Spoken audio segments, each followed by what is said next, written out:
മുഖ്യമന്ത്രി സംഘടിപ്പിച്ചിട്ടുള്ള ഈ Christmas new year വിരുന്നിലേക്ക് ഭാവന അതിഥിയായിട്ട് എത്തി. മുഖ്യമന്ത്രിയും വിദ്യാഭ്യാസ മന്ത്രി വി ശിവൻകുട്ടിയും ചേർന്നാണ് അവരെ സ്വീകരിച്ചത്. അപ്പോൾ ഇതിനു മുമ്പ് IFFKയുടെ ഒരു വേദിയിലേക്ക് ഭാവന വന്നപ്പോൾ അത് വളരെയധികം ശ്രദ്ധിക്കപ്പെടുകയും അവർ വന്നതിനെ എല്ലാവരും പ്രശംസിച്ചുകൊണ്ട് വലിയ സ്വീകരണമാണ് ഭാവനയ്ക്ക് അവിടെ ലഭിച്ചത്. അതോടൊപ്പം തന്നെ ഇപ്പോൾ ഭാവന ഈ വിരുന്നിൽ പങ്കെടുക്കുമ്പോൾ വളരെ ഊഷ്മളമായിട്ടാണ് അവരെ മുഖ്യമന്ത്രിയും മറ്റു മന്ത്രിമാരും എല്ലാം ചേർന്ന് സ്വീകരിച്ചത്.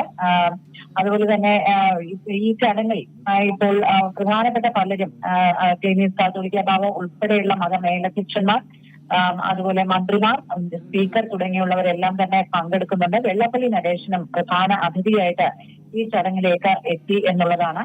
പക്ഷെ അതേസമയം ഗവർണർ രാജേന്ദ്ര ആർലേക്കറെ ക്ഷണിച്ചിരുന്നെങ്കിലും അദ്ദേഹം തിരുവനന്തപുരത്ത് ഇല്ല എന്നുള്ള കാരണം കൊണ്ട് അദ്ദേഹം വന്നിട്ടില്ല. അതുപോലെ പ്രതിപക്ഷ നേതാവിനെ ക്ഷണിച്ചിരുന്നു എന്നാണ് മുഖ്യമന്ത്രിയുടെ ഓഫീസ് അറിയിക്കുന്നത്. അദ്ദേഹവും ഈ ചടങ്ങിന് എത്തിയിട്ടില്ല, തിരുവനന്തപുരത്ത് ഇല്ല എന്നുള്ളതാണ് അറിയാൻ കഴിയുന്നത്. എന്തായാലും അങ്ങനെ പ്രധാനപ്പെട്ട പലരുടെയും ഒരു സാന്നിധ്യം അവിടെ ഉണ്ട് എന്നുണ്ടെങ്കിൽ പോലും ഇപ്പോൾ ഈ ഒരു ക്രിസ്മസ് വിരുന്ന്, ഈ ഒരു വർഷത്തെ ക്രിസ്മസ് വിരുന്ന് ഓർമ്മിക്കപ്പെടുക ഭാവന അതിഥിയായി എത്തുകയും മുഖ്യമന്ത്രി അവരെ വളരെ സ്നേഹത്തോടുകൂടി ആ ചടങ്ങിലേക്ക് സ്വാഗതം ചെയ്യുകയും ചെയ്തു എന്നുള്ളതാണ്.